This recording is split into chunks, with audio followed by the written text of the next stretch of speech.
haadha manaa isaa fi hoogganaa ishee walirratti ajjeese. Godina Jimmaa keessatti barsiisaa Tazarraa Alamuu namni jedhamu isaa yuunivarsiitii Jimmaa ture. Achiis warshaa biiraa Beddellee keessa hojjeteera. Egaa yeroo baay'ee haadha warraa isaa mana kaa'ee hojiif manarraa fagaatee deema ture. Haadhi warraa isaa kun inni manaa bahuu isaa eeggattee dhiira biraa manatti waamtee waliin ejjite turte. Guyyaa tokko gocha haadha warraa isaatti shakkee utuu inni ittiin himin deebi'ee dhokatee manatti ol deebi'e. Konkolaataa isaas manarraa fageessee dhaabee buuta jedhee gaafa mana isaa ol seenu haati warraa isaa hoogganaa ishee waliin siree isaa irratti ejjaa jirti. Abbaan warraa ishee barsiisaa Tazarraanis gaafa mana banate itti ol seenu hoogganaan dubartii kanaa naasuudhaan utaalee barsiisaa Tazarraa booksiidhaan rukutee kuffise. Barsiisaa Tazarraanis shugguxii qabatanii jiran baasanii addee isaa keessa rukutanii lafa buusan. Namichi achumatti du'e. Haadha warraa isaan eenyudha inni jedhee gaafa gaafatu firaati hin beeknedha jette.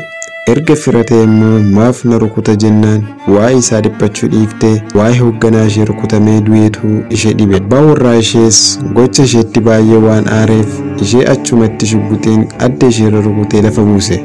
Manni murtii godina Jimmaas gocha isaa kanaaf ajjeechaa nama lamaan hidhaa umurii guutuutti murteesse.